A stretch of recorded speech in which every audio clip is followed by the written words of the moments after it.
Ms. Fox is currently a contributing editor for both the Forbes and Black Enterprise media giants.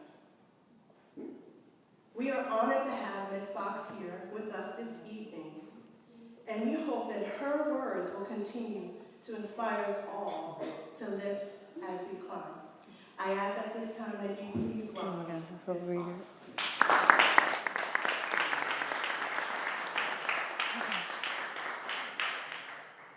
Good evening.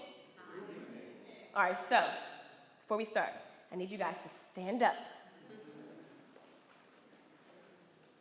and just shake. All right, we can sit down now. All right, can I? Okay, I'm like a teacher.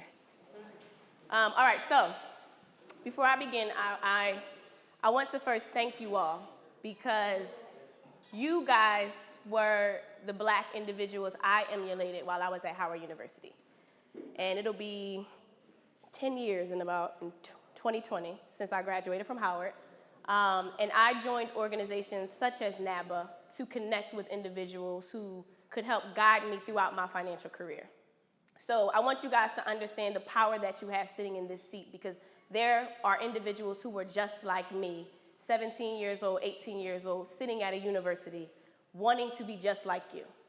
And I think we don't honor the value that we bring and the presence that we have just by being who you are and what you do. So I want to thank you all, and I want you all to give yourself a round of applause for being the excellent individuals you are. And I also want to thank the board for allowing me the opportunity to be here. So before I begin, I would like to first share with you my story. Do you mind if I share with you my story? All right, so I'm from Philadelphia. And when I was young, all I wanted to do was to wear nice clothes, make a lot of money, and work on Wall Street. I never was one of those kids that said, I want to be my own boss. I wanted to work on Wall Street. So I figured I love math, I liked business, I would major in finance. And so I wanted to go to Howard University because I believe they have the best school of business for African Americans. And so I went to Howard University, majored in finance, and I realized this was the last opportunity for me to be great, because I'm now competing with the Harvards and the Yales of the world. And school to me wasn't too bad. I had a boyfriend when I was in high school, so I got good grades. I didn't get great grades, but it wasn't until I got to Howard that I realized I needed to be the best in order to go and work at the best companies. And so my freshman year, because Wall Street does not hire freshmen, I worked at Johnson & Johnson, and then I landed an opportunity to work at Morgan Stanley. So that was the first time I got paid Wall Street money. And with that money, take a guess what I did with some of it. I shopped. I found Fifth Avenue in New York, and I shopped. And I realized this is where I need to be.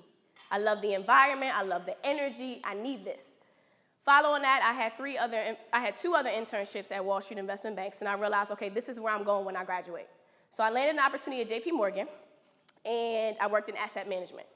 And so my job was to work with individuals who made $25 million or more, meaning if you made $24 million, we sent you downstairs because you weren't qualified to be on our team.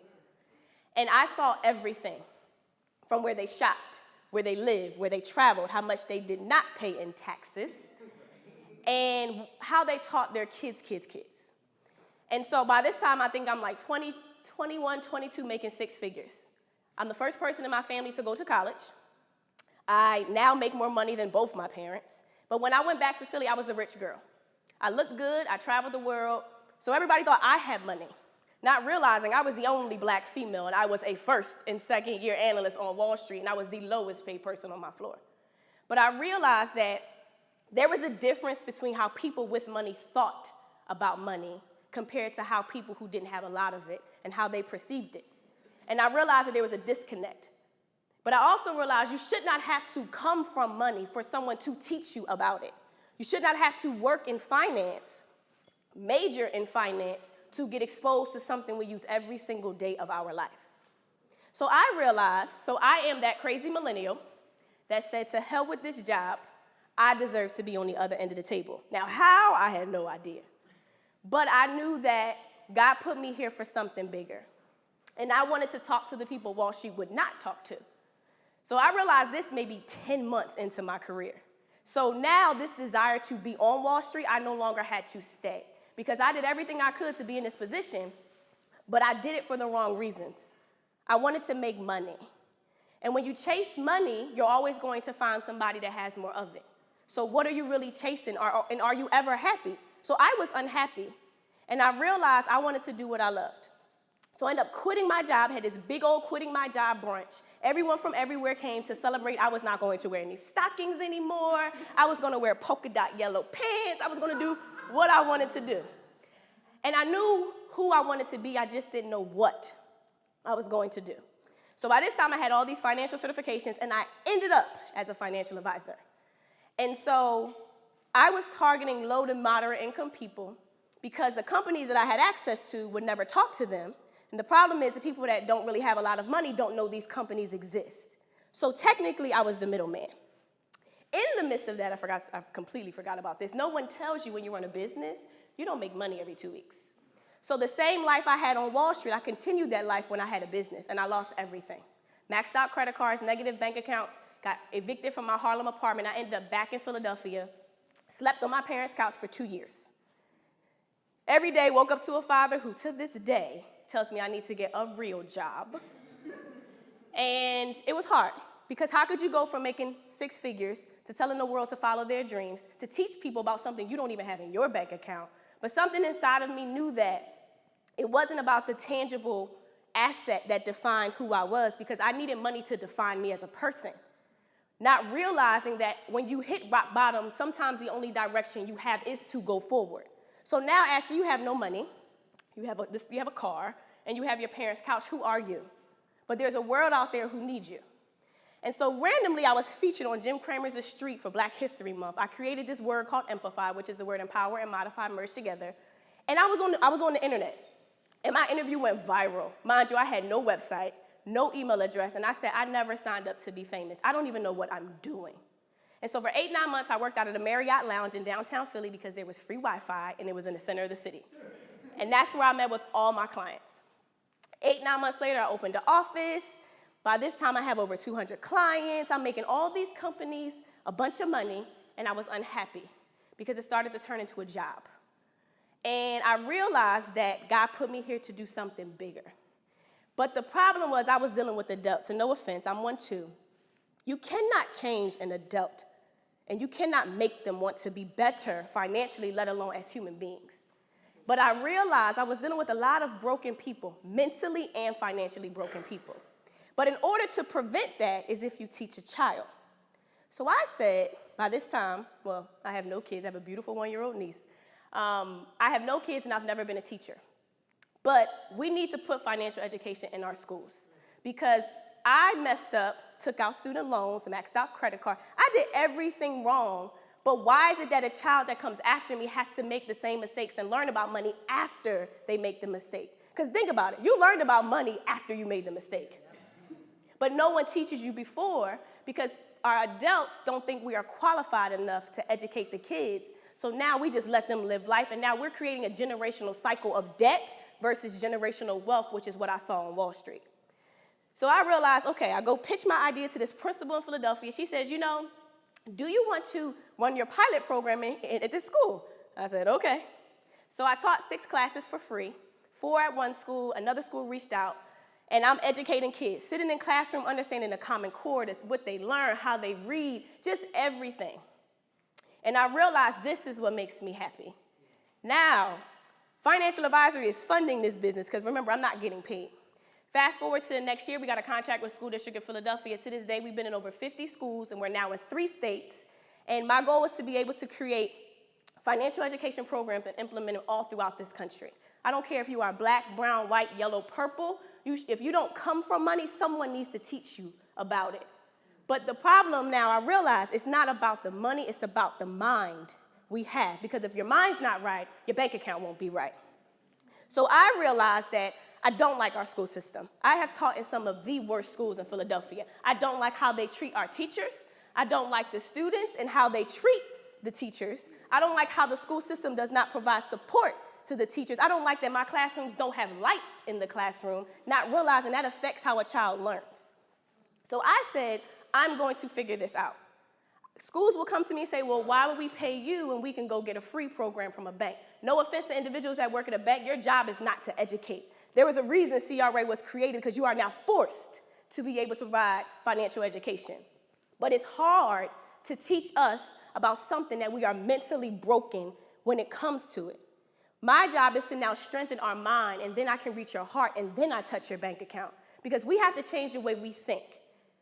And so now I'm at a point where there is too much demand and there's not enough supply. And I've been approached by 5 different cities, and something that just turned into, hey, let me try this out. Am I good enough? I now know that I am great at it. But I'm here today because I can't do this by myself. We are all adults. We have all made our mistakes, but not realizing that the lessons that we have learned are now lessons that can be taught, and you are worthy enough to be that teacher.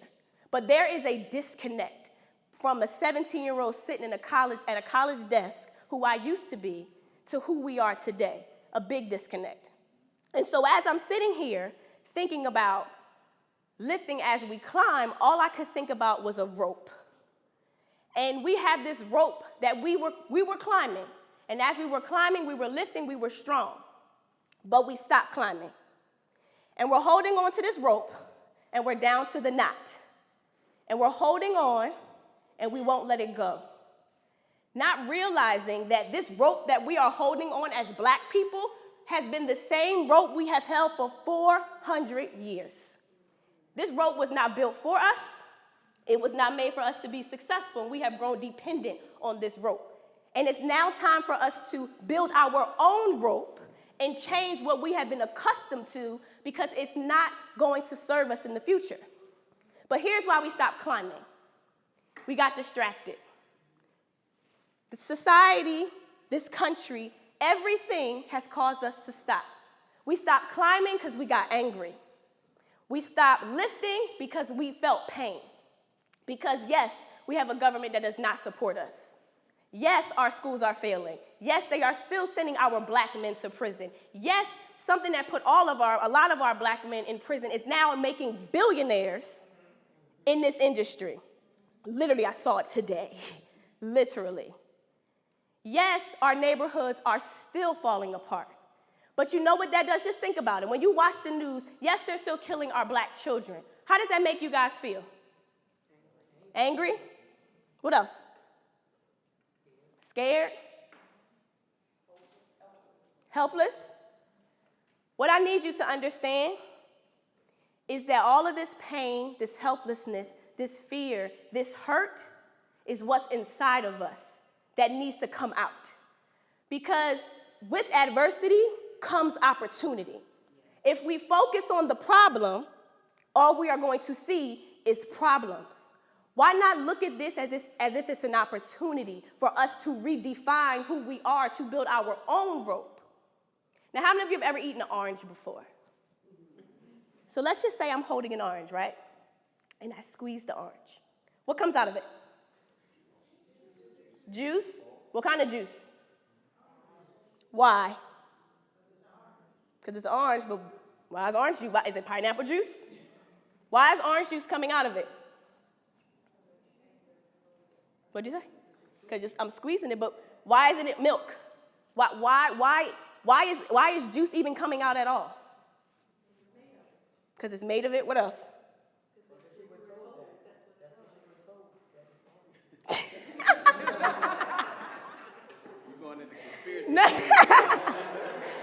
All right, so look. So if he squeezes the orange, what's going to come out of it?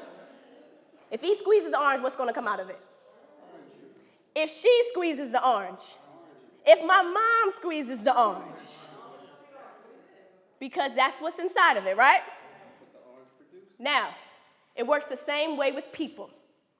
If your boss pisses you off, if your spouse makes you angry, if that goal that you're trying to obtain, you're scared of, it's not your boss that made you angry. If our president tweets something and disrespects our community, and we get mad and frustrated, It's not the president's fault. It's the pain and the hurt that is inside of us that has to come out. Because the reason we stopped climbing is because we got distracted. This pain, this hurt that we have numbed for all of these years, he is in this office to shake this country, to make us angry, to reveal that pain so that we can let go and start climbing like we used to do.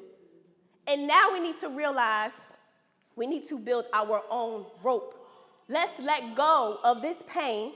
Let's let go of this hurt and recognize that all of these things that are happening that are causing us frustration is happening for a reason.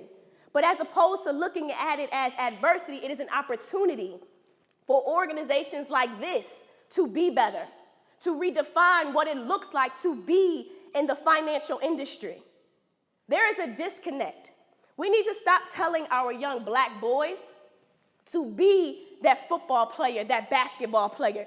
We need to stop telling them to be that rapper. We need to have more of these black men in the executive suites, owning the team, creating the league.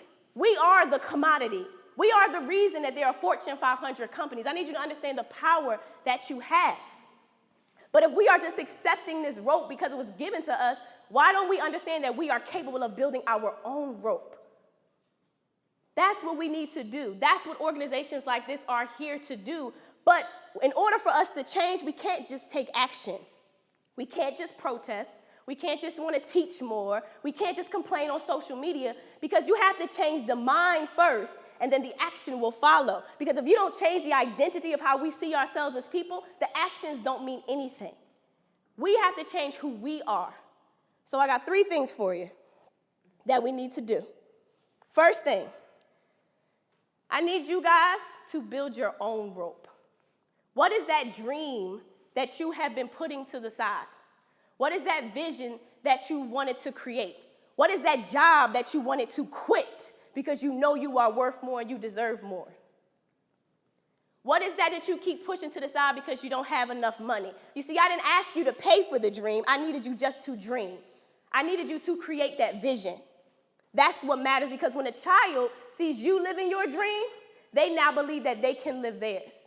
The reason why we don't have enough of us, unfortunately, is because my generation lives on social media. There is not enough of us on social media. But you know what it is? The rappers, the basketball players, the Instagram models. So now I walk into a classroom and the child says she wants to be like the local makeup artist. Forget the woman that works at the Fortune 500 company who did everything she could to be in that position. So you have to understand that it is okay to be who you are, but times are changing, because we are not sitting in those same seats aspiring to be accountants. We're not. And that doesn't mean we cannot own the accounting firm. They just don't know that there are enough of us because there's a disconnect. How many of you growing up used to listen to music and your parents used to be like, what is that trash you're listening to? Or those clothes that you're wearing? You remember? My mom says it to me all the time. But what's interesting, I found myself doing the same thing to my students. But what that does, it creates a disconnect when we need to be uniting. Meet a child where they are and lift them up. Don't frown upon them because the music they listen to we don't understand. And I don't like it either, but in order for my programs to be culturally relevant in the schools that I serve, I cannot walk in with a black and blue suit, because we now are frightening our kids because this is not what they're used to. So we have to be able to adapt, be who we are, but adapt to the audience, because they need us more than anything, because now it's us against social media. Now it's us against TV. Kids don't play outside anymore. We're on social media all day. So that means your presence has to be there. All of these things matter. So first thing, you need to build your own rope. You, take care of you. Work on what's on the inside, and the outside will change. Don't worry about the outside. Work on the inside. The second thing, we need to invest. So many times we sit and say, I don't make enough money. I don't have enough. I don't do enough. We need to invest, because it bothers me that there was an article just recently how they were talking about how Apple is on track to be worth now $2 trillion.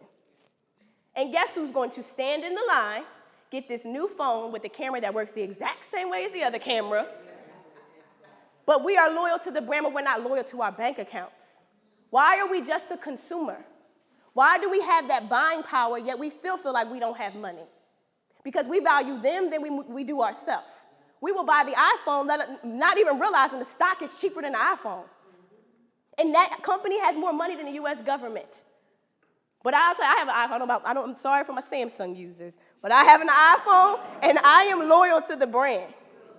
But it's nothing wrong with spending the money, just own the company. We need to realize that we need to teach our young children that you can work at this company, you can build your own company, or you can invest in this company. We need to understand that you have the platform to be able to be that voice of reason to our students. We can't just watch the game. We can't just play the game. We need to own the game. There is no game without us. The fact that Nike saw an opportunity in the midst of this adversity is insane. And we can love them all we want. That was a business move. They invested in our people because there's clearly an ROI on our people. This is kind of cool because you guys, you all know my finance lingo. This is good. Most people don't know. But if Nike can find an opportunity in the midst of this adversity, so can we. They knew.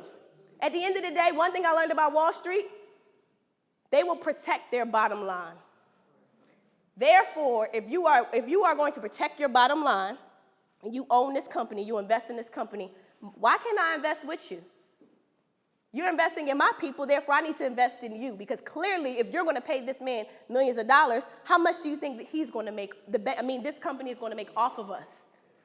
You ever notice the iPhone they always announce it in September. Why? Because we're going to spend money on Christmas. Right. So I'm excited to see these numbers that come out as a result of our consumption. So we need to invest. And when you invest, and if you invest, that means if you have a younger daughter, a son, a cousin, a niece, a nephew, sit them down and show them, because just as much as you can own Nike, a child knows what Nike is too. When I teach stocks to my kids, it's LeBron versus Steph Curry, Nike versus Under Armour. But I also had to sit down and understand, what are these kids doing? What are the crazy dances that they do? We got to get out of our own way and stop holding on to this rope that was given to us and make our own rope. Times are changing, but we have to use this pain and this frustration to alter how we are going to be over the next 400 years. And so the last thing I need you to do, I need you guys to pull out your phone, Apple or Samsung. Pull out your phone, turn on your camera. Take your phone. Act like you're taking a selfie. Guys too, come on. And I need you to take a picture of yourself. Just take a picture. Smile, be serious, be cute. Take a picture. All right, now, look at that picture. Delete it. Because, let's delete it. Because listen, that was the old you. You cannot be stuck on who you used to be. I need you to remember who you are. So when you walk out of these doors, you are different people. You walk different, you talk different. You are building your own rope and using this time of adversity as an opportunity for you to make yourselves better, your community better. But it starts with you. We need to redefine what we are in this country. We need to redefine who we are, what dreams we are chasing, what fears are stopping us from building our own rope. Because if you build your rope, I now believe I can build mine too.